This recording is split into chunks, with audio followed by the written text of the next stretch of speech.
Upon my son's passing, his widow took the home and $55 million. She then threw me out, snapping, "You're unwelcome.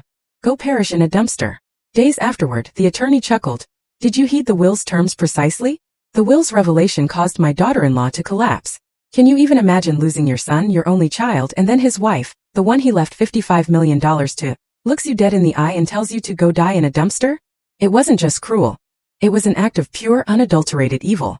And that, my friends, was just the beginning of a story that would make your jaw hit the floor. What the hell happened next, you ask? Let me tell you. The day after we buried my son David, the silence in his magnificent house was the loudest thing I had ever heard. It wasn't the peaceful silence of mourning, no. It was a cold, hard, brittle silence, the kind that feels like it could shatter with one wrong move. I sat in the large leather armchair, the one David and I had picked out together years ago, and stared at the empty space beside me. Every corner of that house screamed his absence. He was in the way the sunlight hit the floorboards we'd laid, in the scent of old books from the library we'd built together, in the quiet hum of the servers in the basement that powered the company he'd created from nothing. Then I heard it. A sharp click-clack of heels on the hardwood floors upstairs. It felt like a violation of the grief that should have filled that space. My daughter-in-law, Chloe, descended the grand staircase. She wasn't wearing black. She was dressed in a sharp cream-colored business suit, tailored to perfection. Her makeup was flawless, a mask of cool composure. She glided past me, her expensive perfume trailing behind her, not even a glance in my direction. She pulled out her phone and began a conversation in a voice that was crisp and utterly devoid of emotion.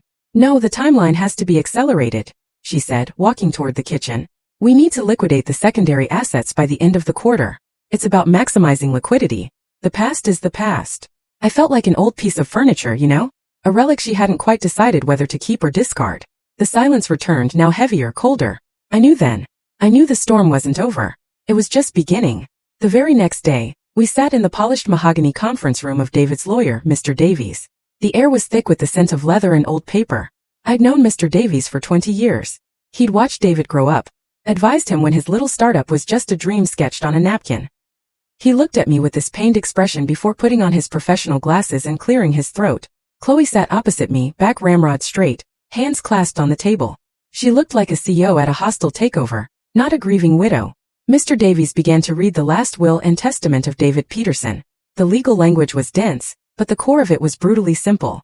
Clause after clause outlined the transfer of David's assets. His controlling shares in the AI company, valued at over $50 million, his investment portfolio, the cars, the art, the bank accounts, the house. Everything was to be transferred to my beloved wife, Chloe Peterson. My name was mentioned only once in a single sterile sentence. To my father, Robert Peterson, I leave my deepest gratitude for being a wonderful father and my first and greatest teacher. I felt the air leave my lungs. It wasn't about the money. I had never cared about the money. It was the feeling of being utterly erased. I looked at Chloe. She wasn't looking at me. A small, almost imperceptible smile touched the corners of her lips. It was a smile of pure, unadulterated victory. In her eyes, I was no longer a grieving father. I was a footnote in the story of her new wealth. As the lawyer's voice droned on, a memory flashed in my mind so clear it felt like yesterday. I was sitting with David at a greasy diner 20 years ago. He was showing me his business plan, his eyes burning with passion and fear. I had just sold my modest home, the one I'd shared with his mother, and pushed a check for my entire life savings across the table to him. "It's a huge risk, Dad," he'd said, his voice trembling slightly. I pushed the check back into his hand. "It's not a risk, son," I told him. "It's an investment in you." Now, sitting in that cold office, I watched the woman who held that entire investment in her manicured hands, and I saw no trace of my son in her triumphant gaze. The moment we returned to the house, the mask of civility, thin as it was, dropped completely. Chloe walked through the rooms not as a resident but as an inspector. Her eyes scanned everything with a cold, appraising look. She pointed a perfectly manicured finger at a wall of photographs, pictures of David as a boy, of his mother, of him and me on fishing trips. "All of this has to go," she declared, to no one in particular. "It's just clutter.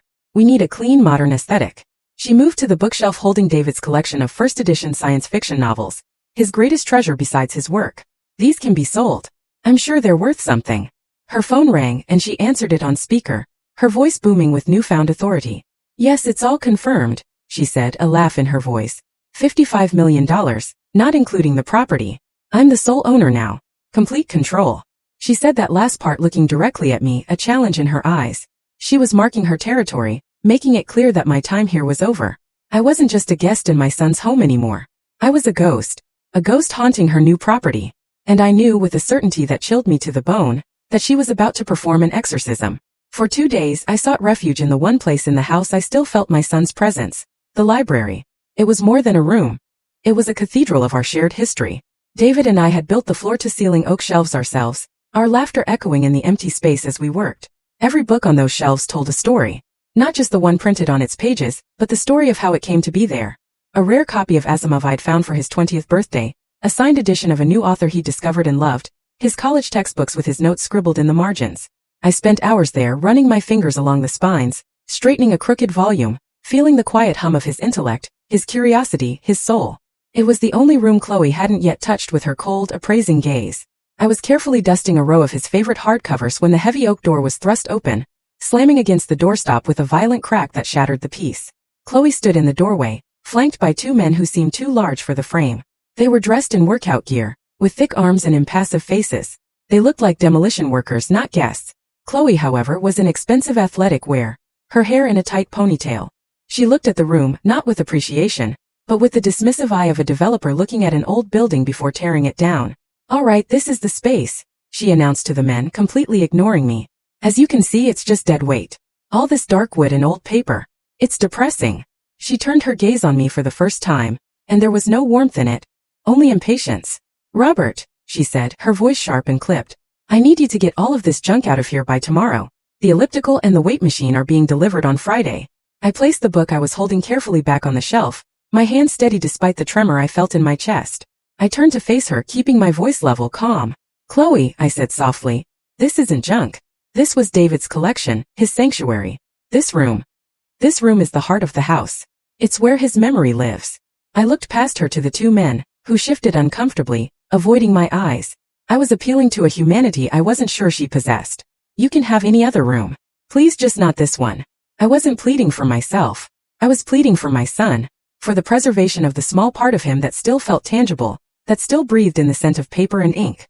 For a moment she just stared at me, a flicker of disbelief in her eyes that I would dare to question her. Then a short, ugly laugh escaped her lips. "Memory? What good is memory? You can't liquidate memories, Robert." Her face, once a mask of cool indifference, began to twist into something genuinely ugly. The civility was gone. The pretense was over. This was the real Chloe, the one my son must have seen, the one he must have tried to protect me from. Her voice rose with each word, growing louder, harsher, echoing off the silent, watching books. "I am so tired of you moping around this house like a ghost, touching everything, reminding me of a past I want to forget." She took a step forward, her finger jabbing the air in my direction. "This is my house now, my life, and you are not part of it." Then came the words that would burn themselves into my mind forever, the words that would become the fuel for everything that came next.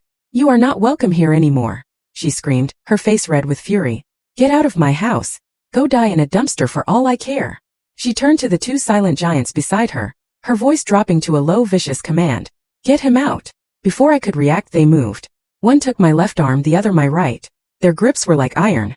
There was no malice in their actions, just a detached efficiency, as if they were removing a piece of unwanted furniture. I didn't struggle. The fight had already left me, replaced by a profound, hollow shock. They guided me out of the library, my feet stumbling on the Persian rug. I had one last look at the room, my son's sanctuary, before the heavy oak door was pulled shut with a final definitive click. The lock turned. I had been expelled from my own son's heart. The heavy front door slammed shut, and the sound echoed, not like wood hitting a frame but like a final judgment. I heard the sharp metallic sound of the deadbolt turning, a sound that locked me out of my own life. I stood on the stone pathway, the manicured green lawn stretching out on either side of me. On the grass, looking absurdly out of place, sat my old leather suitcase. Chloe must have packed it herself. A final act of dismissive charity. I imagined her touching my belongings, her hands judging my worn-out sweaters and old books before stuffing them into the bag, then having one of her hired men toss it outside like a piece of trash. The humiliation was a physical thing, a cold knot tightening in my stomach. The sky above was a uniform, unforgiving gray, the color of wet concrete. A cold wind began to stir, rustling the leaves of the great oak tree David and I had planted when the foundation of the house was first laid. Then the first drop of rain hit my cheek. It was cold. Another followed, then another, until a steady, miserable drizzle began to fall, soaking into the shoulders of my thin coat. I didn't move. I just stood there, letting the rain mix with the silent tears I hadn't realized were streaming down my face. I looked up at the house. Our house. I saw the bay window of the library, dark and empty. I remembered David insisting on that window, wanting a place where he could read with the morning light pouring in. I saw the stone facade around the entryway, remembering the weekend we spent setting the stones ourselves, our hands raw, our faces beaming with pride. Every brick, every window, every shingle was a memory. And now it was a monument to a broken promise. The cold rain on my skin seemed to wash away the years, pulling a memory from the depths of my heart with aching clarity. I was suddenly standing in a different yard, in front of a much smaller house 25 years ago. David was a teenager, all lanky arms and earnest ambition, helping me fix a broken fence post. His hands were clumsy but determined. I remember stopping our work and putting a hand on his shoulder. A man's character isn't what he owns, David. I had told him, the words feeling as true then as they did now. It's what he's willing to protect. His name, his honor, his family.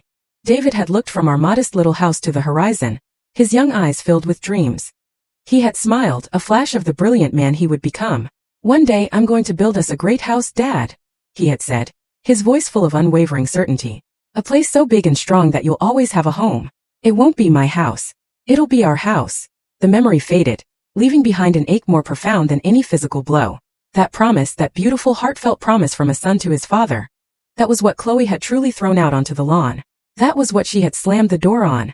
The $55 million were just numbers on a page. The house was just wood and stone.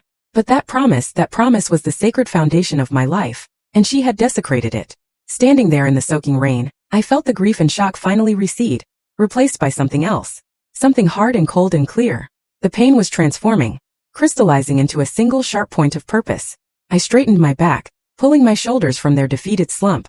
I gave the house one last long look. It was not a look of sorrow anymore. It was a look of assessment, a look of resolve. I walked across the wet grass, my shoes sinking slightly into the soft earth. I grasped the handle of my suitcase. It felt solid in my hand. And without looking back, I began the long walk down the driveway toward the street. Each step a silent vow. The game was not over. She had just made her move. Now it was my turn. I must have looked a sight, standing on the curb in the rain. A man in his 70s with a single suitcase and a life suddenly erased. A yellow taxi slowed as it passed, its headlights cutting through the dreary afternoon. I raised my hand and it pulled over. The driver, a young man with kind eyes, didn't ask any questions as he put my bag in the trunk. "Where to, sir?" he asked. I didn't want to go to a friend's house. I couldn't bear their pity, not yet. I needed anonymity. Place where I could think. "The Starlight Motel," I said, naming a place I remembered from years ago, far out on the highway. A place people went when they didn't want to be found. The drive was a blur of smeared city lights and the rhythmic thump of the windshield wipers. Each beat seemed to say, "What now? What now? What now?" We left the manicured suburbs behind, the grand houses giving way to strip malls and industrial parks. The Starlight Motel was exactly as I had remembered it. The sign was missing a T, so it read Starlight Motel, its neon lights buzzing and flickering in the rain. The paint on the building was peeling, and the air smelled of wet asphalt and regret. The room the clerk gave me was on the ground floor, facing the parking lot. It was small and the air was stale. A brown patterned bedspread was stretched tightly over a lumpy mattress. A single lamp on the nightstand cast a weak, yellow circle of light. The ancient television was bolted to the dresser. It was the complete opposite of the life I had just been thrown out of. The spacious rooms, the scent of fresh flowers, the priceless art. All of it felt like a dream. This small sad room was my new reality. I placed my suitcase on the worn luggage rack and sat on the edge of the bed. The springs groaned in protest. The only sounds were the hum of the mini-fridge and the distant hiss of tires on the wet highway. For the first time in days I was truly alone, surrounded by a silence that was entirely my own. But it wasn't the silence of defeat. It was the silence of a chessboard after a devastating move has been made. It was the silence of contemplation. I thought of Chloe's rage, her greed so transparent it was almost childlike. I thought of the will, so clean, so simple, so unlike my son. David was meticulous. He was a genius who saw every angle, who planned for every contingency in his business. Could he have been so blind in his personal life? Could he have left his own father, the man who had funded his dream, so utterly unprotected? It didn't make sense. The numbers didn't add up. And as a man of history, I knew that when a story doesn't make sense, it's usually because you're not reading the whole text. A new thought began to form. Not a hope but a hypothesis. Possibility.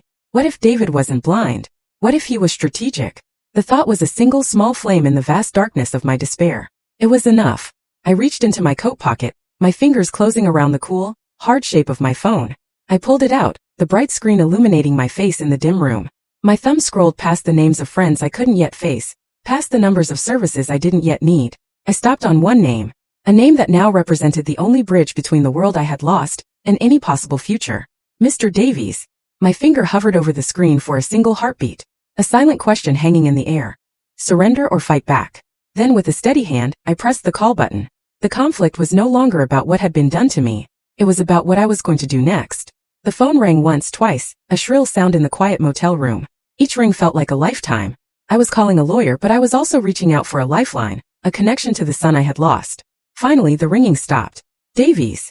His voice was professional, but I could hear the weariness in it. Robert, he said, a note of concern entering his tone. Are you all right? I was just about to call you. His words sent a small jolt through me. He was about to call me? He was expecting something. I took a deep breath, marshaling my thoughts, determined not to sound like a broken man. I kept my voice steady and even, as if I were delivering a lecture on the fall of the Roman Empire. I reported the facts, devoid of the crushing emotion that lay beneath them. Good evening, Mr. Davies, I began. I'm calling to inform you that I am no longer residing at my son's house. Chloe made it clear I was not welcome. I've taken a room at the Starlight Motel on the interstate. The silence on the other end of the line was heavy, but it wasn't the silence of shock or disbelief. It was the silence of sad, weary confirmation. I heard him sigh, a long, slow exhalation of breath that seemed to carry the weight of a secret he had been holding for too long. Robert, he said, and the professionalism in his voice was replaced by the genuine sorrow of a friend. I am so sorry you had to go through that, truly. But I can't say that I'm surprised. My grip tightened on the phone. Not surprised. The small hypothesis that had formed in the darkness of my despair suddenly felt less like a guess and more like a certainty. My son had known. He had seen this coming. Mr. Davies continued, his voice low and filled with a pained affection for the friend he had lost. David was a brilliant man, Robert. He could predict market trends and technological shifts years in advance. He saw the world in patterns, in lines of code and probable outcomes. And he saw the patterns in people too. He knew his wife. He loved her, I think, in his own way. But he was not a fool. He was a planner. He always had a contingency. I closed my eyes, picturing my son's face. Not his smiling photos, but the look of quiet worry he sometimes had when he thought no one was watching. The burden he must have carried. Then Mr. Davies's tone shifted. The friendly sorrow was gone, replaced by the crisp, precise voice of an executor about to perform his duty. Robert, I'm going to tell you something now that I was bound by my fiduciary duty, and my promise to David not to reveal unless a very specific set of conditions were met. By forcibly removing you from the house, Chloe has just fulfilled those conditions. I held my breath. This was it. David left me with a sealed envelope and a list of private, detailed instructions, the lawyer continued. The will we read in my office the other day? It was not the entire story. It was true in a legal sense, but it was incomplete. Think of it as the first move in a chess game my son knew he might not be around to finish. I felt a wave of emotion so powerful it almost knocked the wind out of me. Grief, sharp and fresh, for the terrible knowledge my son had to live with, and an overwhelming, crushing love for his foresight, for his fierce, protective heart that reached out to care for me even from beyond the grave. What are you saying? I whispered, though I already knew the answer. Mr. Davies's voice was firm now, a beacon in the storm. I'm saying there is another clause, a contingency clause triggered by specific actions. David called it his character test. He wanted more than anything to give Chloe a genuine chance to prove him wrong. He hoped she would choose decency. He hoped she would choose family. But he planned for the probability that she would choose greed. The small flickering flame of purpose inside me roared to life.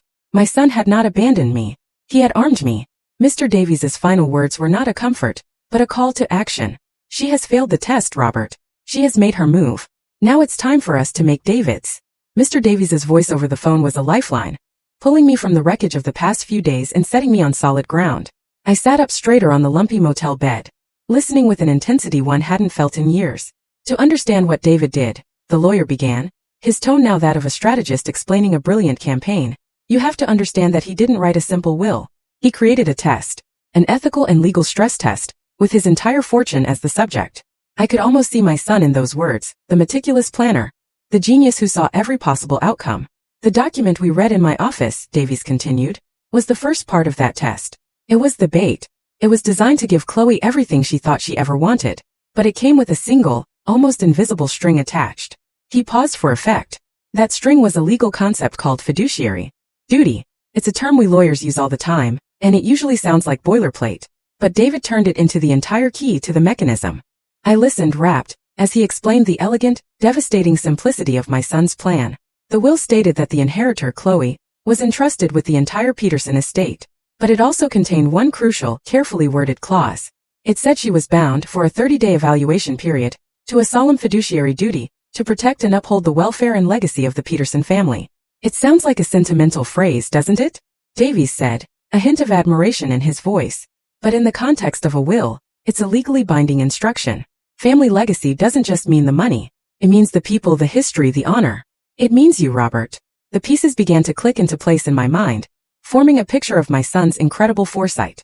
When Chloe threw you out of the house, Davies explained, his voice turning hard as steel, she did more than just a cruel thing. She took a sledgehammer to the most important clause in the will. She proved, in the most dramatic way possible, that she had no intention of upholding the welfare or legacy of the family. She violated her fiduciary duty, and that violation is the trigger. He told me that this breach gave him, as the executor, the full legal authority to unseal and activate a second document, a sealed codicil to the will that David had left in his private safe. As Mr. Davies spoke, the dreary motel room around me faded away. I was transported back 3 months to the last quiet evening I had spent with my son. We were in the library, a comfortable silence between us. David had been staring intently at his laptop, his brow furrowed in concentration. He looked up at me suddenly, his eyes tired but clear. There was a weight to him that evening, a weariness that went beyond work. "Dad," he had said, his voice quiet but serious, "if anything ever happens to me, I need you to trust what I've built." I had thought he meant his company, the algorithms, the patents. I had put my hand on his shoulder and told him I always would. But he shook his head slightly. "No, not just the company," he clarified, looking back at his screen, full of what I now realized must have been legal documents. "I mean the system. The system I built to protect you." I hadn't understood then. I thought he was talking about firewalls or financial arrangements. I didn't realize he was forging a shield of law and love around me. Now, in this lonely motel room, his words were the clearest thing in the world. He had been preparing for this very day. I came back to the present, my heart aching with a mixture of immense grief and profound pride. My son was gone, but his brilliant mind was still at work, still protecting me. "So what do we do now?" I asked Mr. Davies, my voice no longer trembling. It was the voice of a man with a mission. "Now we follow David's instructions to the letter," Davies replied, his voice all business. And his instructions were very clear. We do not confront her. We do not reveal our hand. David's plan was more elegant than that. He knew that true character is revealed not when it's challenged, but when it thinks no one is watching. He laid out the next steps. "Chloe believes she is one of the wealthiest women in the country. We need her to believe that with all her heart. But when she tries to spend that money, to liquidate those assets, to exercise that power, she will find that the doors are all locked." He explained that he would use his legal authority as executor to place temporary holds on everything, citing standard procedural delays, estate valuations, and tax assessments. It would be a death by 1,000 paper cuts. She would be a queen with an empty treasury. "She will grow frustrated, then angry, then desperate," Davies said. David knew she had no patience. He designed the trap to prey on her own worst instincts. He gave her all the rope she could ever want, Robert. Now we just have to wait for her to tie her own noose. Trust the system. Trust your son. I hung up the phone, the silence of the motel room no longer feeling empty, but charged with purpose. The game had been set by my son long ago. It was time for me to play my part. The plan Mr. Davies laid out over the phone was both simple and breathtakingly complex. It was a legal labyrinth designed by my son, and Mr. Davies was handing me the map. His instructions for his part were precise. He would begin the process of legally freezing the estate's major assets. He would use the perfect impenetrable shield of bureaucracy. There would be notices of probate filings, requests for asset valuation, federal and state tax clearances. Each step was a standard legally required procedure, but when done with deliberate slowness, they would form an invisible wall around the $55 million. Chloe would be able to see the fortune, but she would be utterly unable to touch it. It would be like a starving person staring at a banquet through a pane of unbreakable glass. My instructions were much simpler and much harder. "You, Robert, must disappear," Mr. Davies had said, his voice firm. "Not forever, just for a few days. Let your trail go cold. Don't answer your phone if anyone calls. Don't reach out to old friends. To Chloe and to the world, you must be what she believes you are. A broken, defeated old man who has run away to some dark corner to grieve. Your absence will be her confidence. Your silence will be her signal to act rashly. We need her to feel completely, utterly, and foolishly secure." We spoke for a few more minutes, confirming the details, and then the call was over. I placed my phone on the worn-out nightstand. The motel room was silent once more. I looked around at the cheap laminate furniture, the stained carpet, the thin, faded curtains. An hour ago, this room had been a symbol of my humiliation, the lowest point of my life. But now it felt different. Felt like a bunker. A command center. The anonymity I had sought out of shame had become a strategic advantage. This wasn't a place of defeat. It was a staging ground. A younger, angrier version of myself might have called this feeling a thirst for revenge. I might have savored the thought of Chloe's future suffering, but sitting there in the quiet solitude, feeling the immense weight of my son's trust reaching out to me from the past, I knew this was something else entirely. It wasn't about inflicting pain. It was about revealing a painful truth. It was not vengeance. It was the slow, methodical execution of justice. My son's justice. I was not an avenger. I was an executor tasked with carrying out the final, most important wish of my child, to protect his legacy from the one person he knew would try to destroy it. The plan was a masterpiece of legal and psychological engineering, but it was built upon a single critical assumption: Chloe's boundless arrogance. A sliver of doubt entered my mind.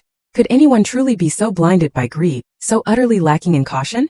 The plan required her to not just walk into the trap, but to sprint into it laughing all the way. She would have to ignore all the red flags, all the procedural delays, and believe only what she wanted to believe.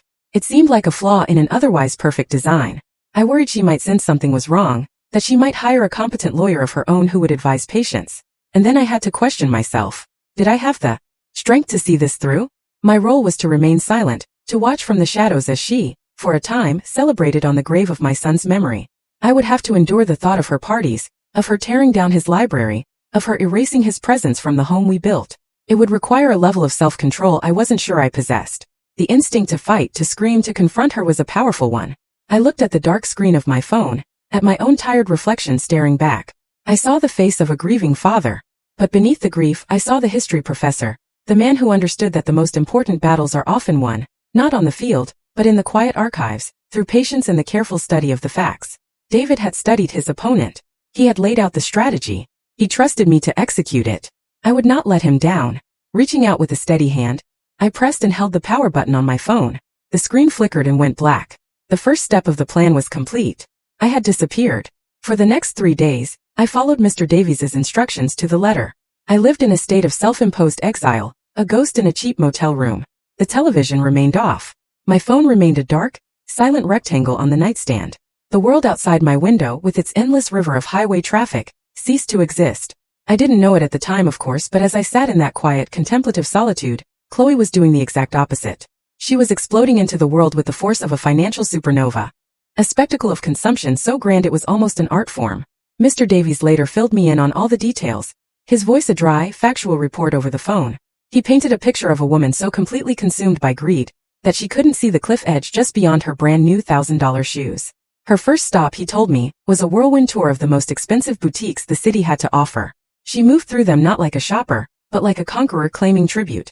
Handbags from designers whose names I didn't even know. Watches that cost more than my first house. Dresses she would likely only wear once. She wasn't just buying things. She was buying a new identity, shedding the skin of her old life and wrapping herself in a cocoon of obscene luxury. From there, she went to a supercar dealership, the kind of place with polished concrete floors and more security guards than cars. She didn't browse. She simply pointed at the most ostentatious vehicle in the showroom. A blood-red sports car with doors that opened upwards like wings. She put down a substantial, non-refundable deposit with a flick of her credit card. The salesman, Mr. Davies learned, had asked when she would pay the remaining balance. Chloe had laughed a tinkling, condescending sound. "Oh, as soon as some boring little estate paperwork clears up," she had said. "Don't worry, the money is there." But her most egregious act, the one that felt like a personal violation even when heard secondhand, was what she planned for the house. She hired a famous interior designer, a man known for his cold, brutally minimalist style that was the antithesis of the warm, comfortable home David and I had created. He and Chloe had walked through the house, and Chloe had issued decrees like a petty tyrant. The warm oak floors were to be ripped out and replaced with white marble. The comfortable, custom-built furniture was to be sold. But she saved her greatest venom for the library. Mr. Davies's private investigator had recorded her conversation with the designer. "This room," Chloe had said, her voice dripping with disdain, "is a morgue. All these dusty old books and this dark, depressing wood. I want it gutted. I want white walls, chrome glass, and a personal juice bar right over there." She was pointing, the investigator noted, directly at the spot where David's favorite reading chair had sat for over a decade. She wasn't just redecorating. She was performing a ritual cleansing, systematically erasing every trace of my son, and of me. The crescendo of her hubris was the party. She threw a massive, catered affair 3 nights after she had thrown me out. The house was filled with strangers, an entirely new set of friends, who had miraculously appeared in her life at the exact same time as the $55 million.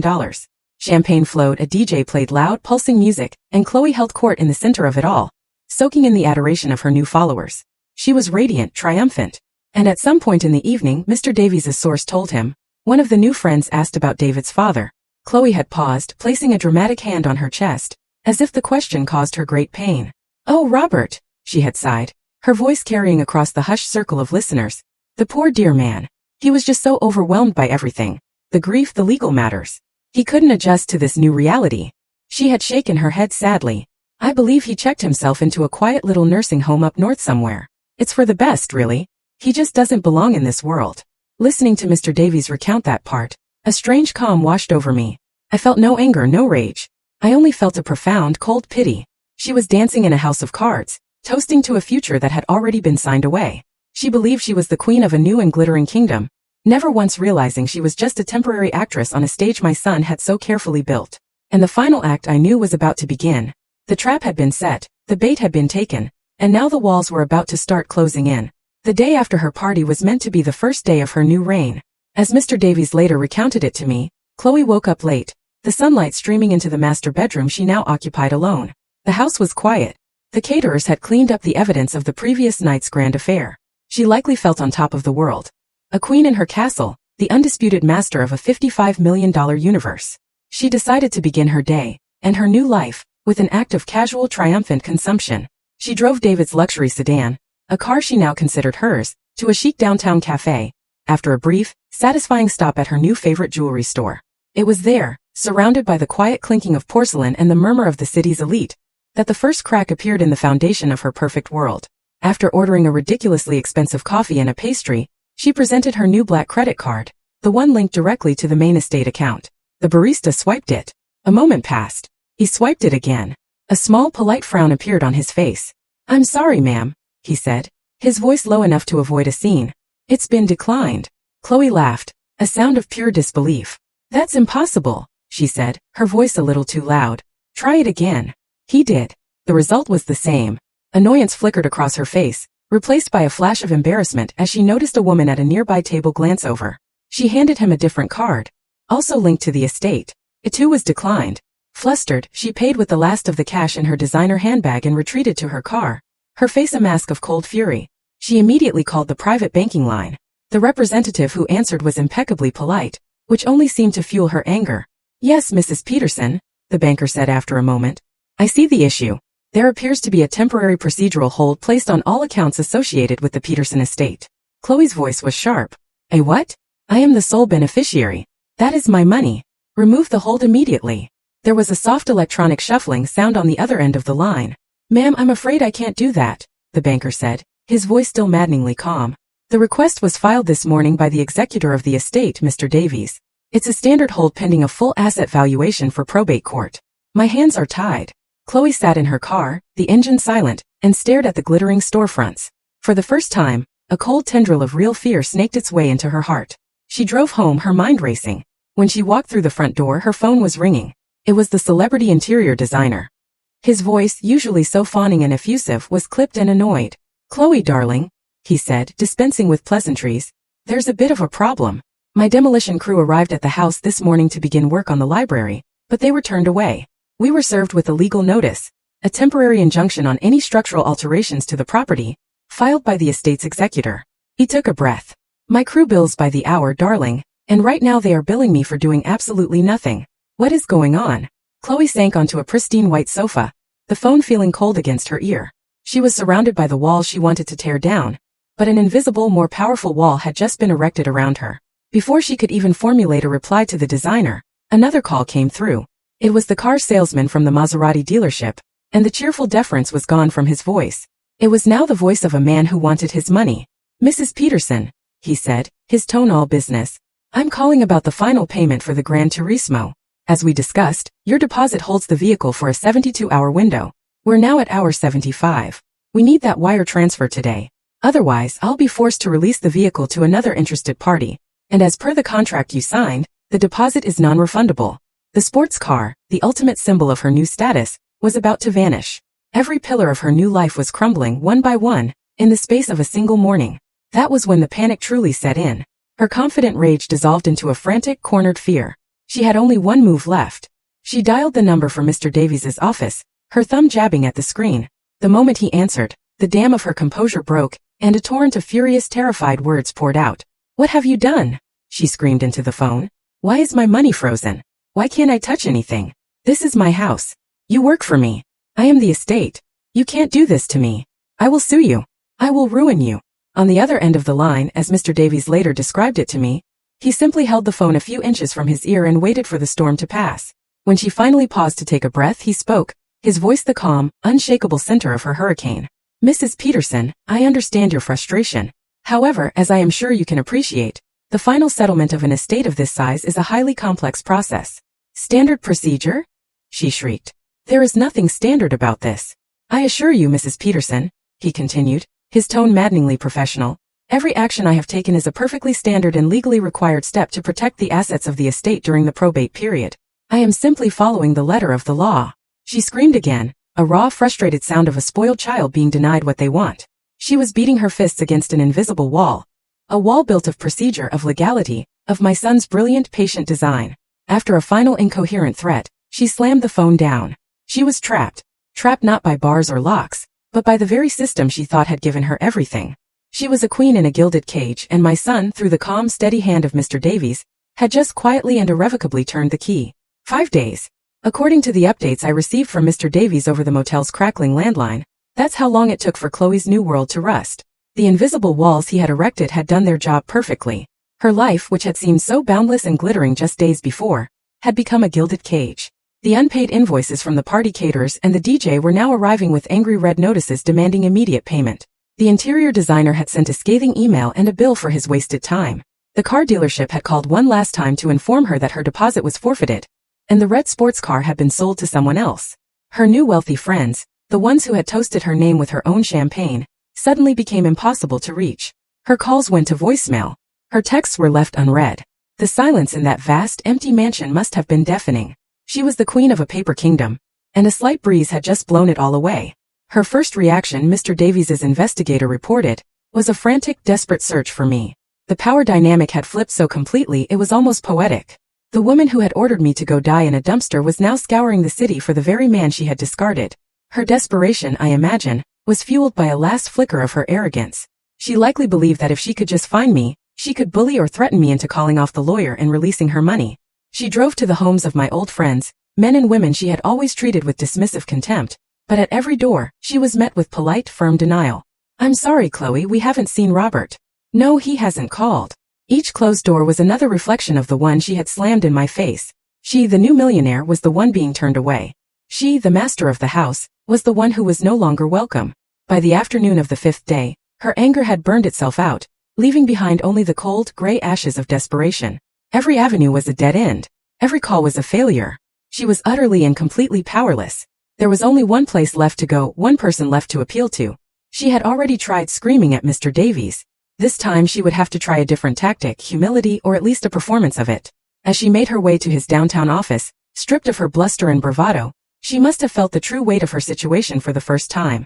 She was a $55 million heiress who couldn't afford to pay a parking meter. And that is what led her, finally, to the quiet, wood-paneled waiting room of Davies and Finch. Mr. Davies had called me at the motel that morning. His voice was calm, but I could hear a note of finality in it. Robert, he had said simply, it's time. I think she's ready to listen.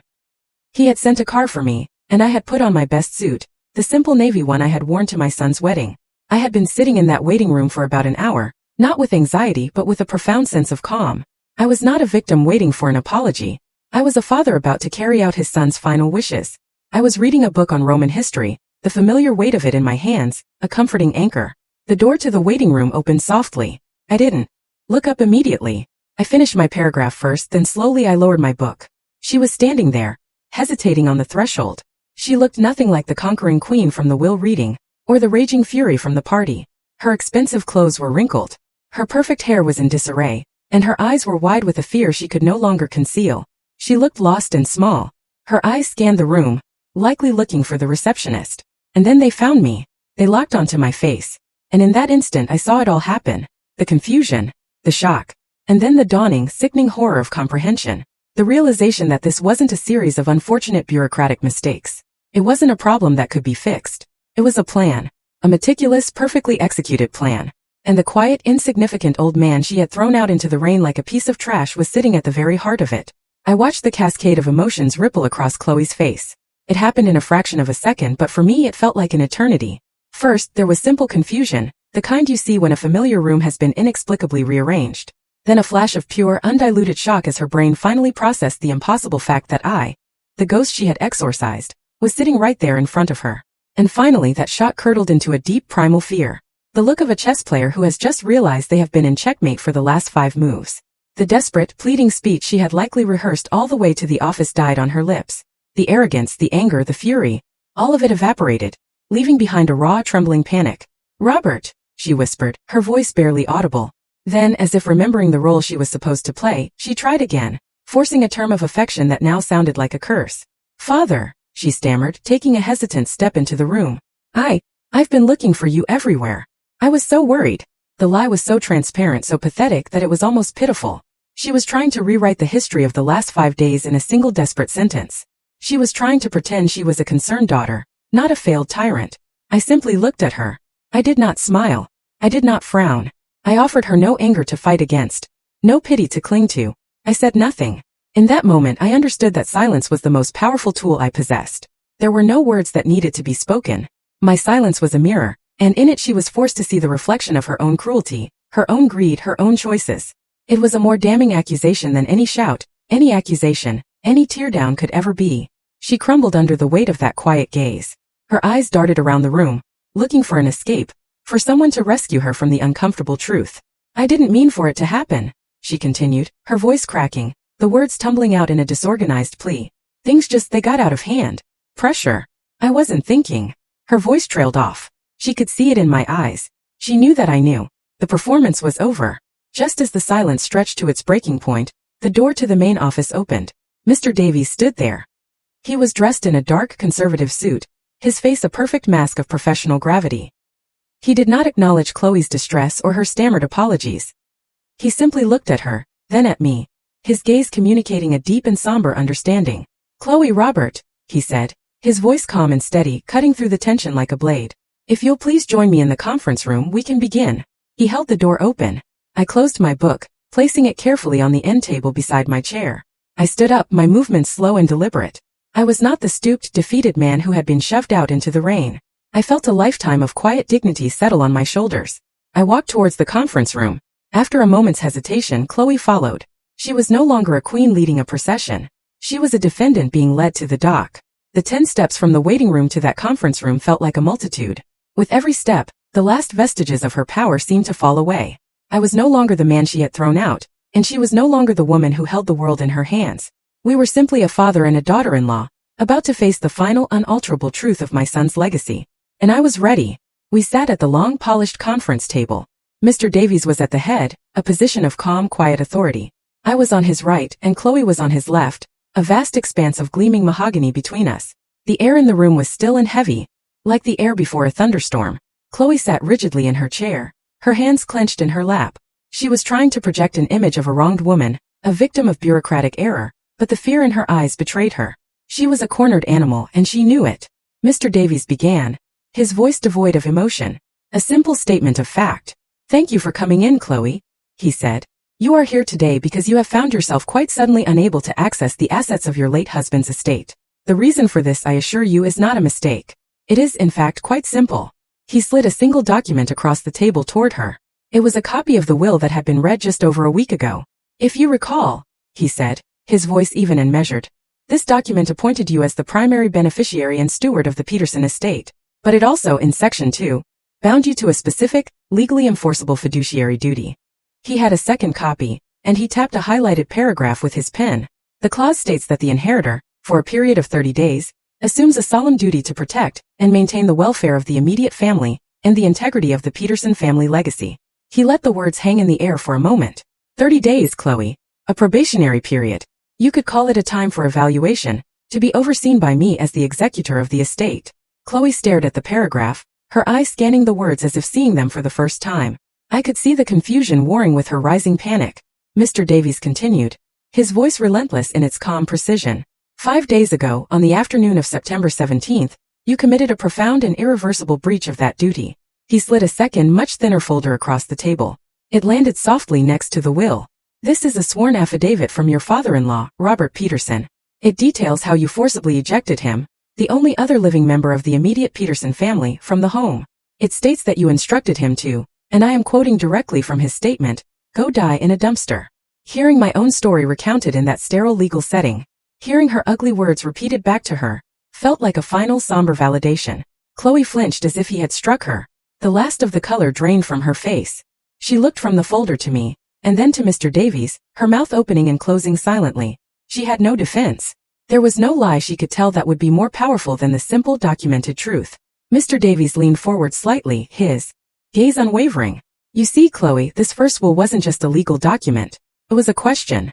A question my client, your late husband, needed a definitive answer to. And the question was this: were you a worthy steward of his life's work? Were you a worthy protector of his family? I watched her as the terrible truth began to dawn. She wasn't a player in a financial game. She was the subject of a moral experiment, and she had failed in the most spectacular way imaginable. Your actions, Mr. Davies said, his voice dropping slightly, becoming more intense, provided the answer to that question with absolute clarity, which leads me to a question of my own for you. He paused, letting the silence press down on her. Did you listen carefully to the entire will, Chloe? Did you pay attention to the words in Section 4, Subclause C? The small print, the part that detailed the automatic and immediate activation of codicil B in the event of a catastrophic breach of fiduciary duty by the primary beneficiary. Her face was a blank mask of uncomprehending horror. She had heard only the $55 million. She had heard only the house. The rest had just been noise. Mr. Davies reached into the leather briefcase that sat beside his chair. I watched him, my heart beating a slow, steady rhythm. He didn't pull out a thick legal binder or a stack of papers. He pulled out a single elegant cream-colored envelope. It was sealed with a circle of dark blue wax, impressed with the Peterson family signet ring, the one I had given David on the day he graduated from college. The lawyer placed the envelope in the exact center of the polished table. It sat there, a quiet, unassuming object that held the power of an earthquake. Chloe stared at it as if it were a venomous snake. Mr. Davies folded his hands. This codicil, Chloe, legally voids the document we read last week in its entirety. This, he said, his voice resonating with the final unassailable truth, is David's true and final will. Mr. Davies took a small silver letter opener from his desk set and slid it carefully under the blue wax seal. The sound of the paper tearing was a sharp, final rip in the silent room. He unfolded the single sheet of paper it contained. I saw my son's familiar, clear handwriting, and my breath caught in my chest. David's true intentions were not buried in pages of legal jargon. They were stated with a clarity that was both loving and ruthless. Mr. Davies placed the paper on the table and began to read, his voice the calm, steady instrument of my son's final command. This is codicil to the last will and testament of David Peterson, he began, activated this morning by the authority granted to my executor. It hereby renders all previous versions of this will null and void. The disposition of my estate is as follows. He looked directly at Chloe, whose eyes were wide with a terror so profound it seemed to have stolen her breath.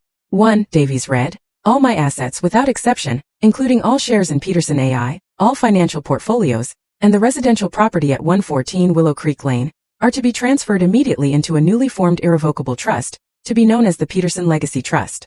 He paused, letting the weight of the word sink in. 2. The sole trustee, manager and administrator of the Peterson Legacy Trust will be my father, Robert Peterson. I felt an immense, humbling weight settle on my shoulders. A duty. Purpose. 3. Davies continued, his voice unwavering. The primary mission of this trust will be to fund and oversee the David Peterson Tech Scholars Foundation, a charitable entity dedicated to providing technology and engineering education and scholarships to underprivileged children, a cause my son cared about deeply. And then he came to the final provision. He looked at Chloe once more before reading it. 4. To my wife, Chloe Peterson, the trust will provide a monthly stipend of $2,000. He let that number hang in the air, a pathetic fraction of the million she had tasted. This stipend is contingent upon her maintaining verifiable full-time employment.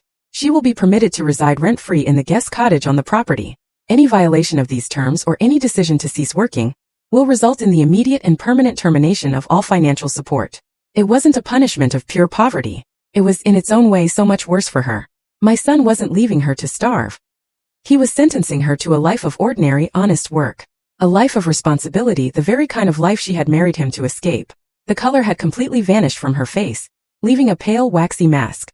She shook her head, a tiny, almost imperceptible motion, as if trying to physically deny the reality of the words she was hearing. The $55 million empire, the sports car, the parties, the power, it had all been a fantasy. A week-long dream from which she was now having the cruelest awakening. As Mr. Davies neatly folded the single sheet of paper and placed it back in its envelope, The finality of the moment struck her. A small choked gasp escaped her lips. Her eyes rolled back in her head, and with a soft sigh, she slumped sideways out of her chair and collapsed onto the thick carpet in a dead faint. The great and powerful queen of the Peterson estate was gone, and in her place was just a woman unconscious on the floor of a lawyer's office, with a future she had single-handedly destroyed. My son's will had been done. 6 months passed. 6 months in which the world for me was not just rearranged but reborn. The silence of the motel room was replaced by the chaotic, wonderful noise of creation. The ghost who had been haunting the hallways of a past life had found a new and vibrant purpose. I was standing at a podium, the scent of fresh paint and new beginnings in the air. I was wearing the same navy suit I had worn to Mr. Davies's office, but it no longer felt like armor for a confrontation. It felt like the uniform of a custodian, the proud guardian of a dream. I looked out, not at a tense and hostile daughter-in-law, but at a room filled with the bright, hopeful faces of young students, the first graduating class of the David Peterson Tech Scholars Foundation. When I began to speak, my voice was strong and clear. "Good morning," I said, a genuine smile on my face. "My name is Robert Peterson, and I am my son's father." I told them stories about David. Not about David the tech mogul, the millionaire, but about David the curious boy who took apart our family's only television set just to see how it worked.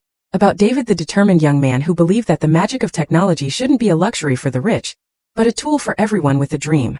"Many people will remember my son for the fortune he created," I told the crowd. But that fortune was never his goal. It was only a byproduct. His real dream, his true legacy is this. I gestured around the room at the gleaming new computers, at the smartboards, at the eager faces of the children who would learn and create and build their own futures here. David believed that talent is universal, but opportunity is not, I continued. He wanted to build doors for those who had only ever been shown walls. So today we are not just opening a building. We are continuing his most important work. We are fulfilling his true will. Not the one written on paper, but the one that was written on his heart. As the room filled with warm, heartfelt applause, my thoughts drifted, just for a moment, to Chloe. I don't think of her with anger anymore. I rarely think of her at all, but I know where she is. My son's trust, in its quiet, methodical way, still keeps an eye on her. The image that came to my mind was of a different kind of room.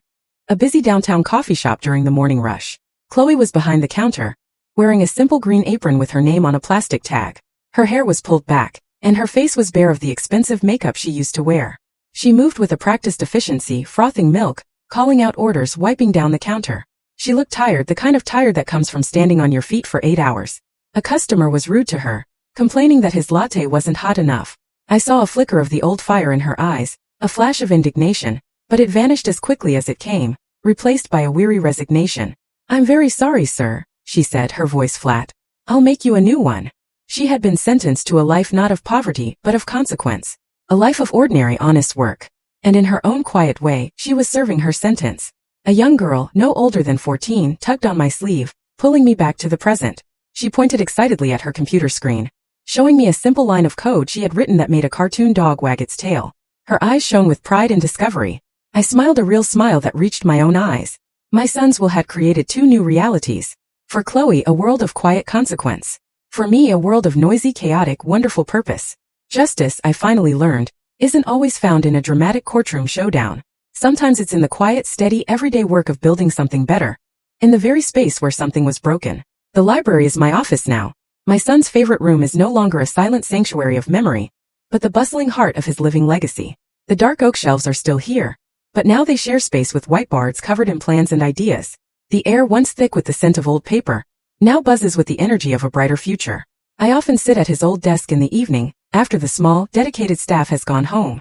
On the corner of the desk is a photograph of David, taken on a hiking trip years ago. He is grinning, the sun in his eyes, the whole world at his feet.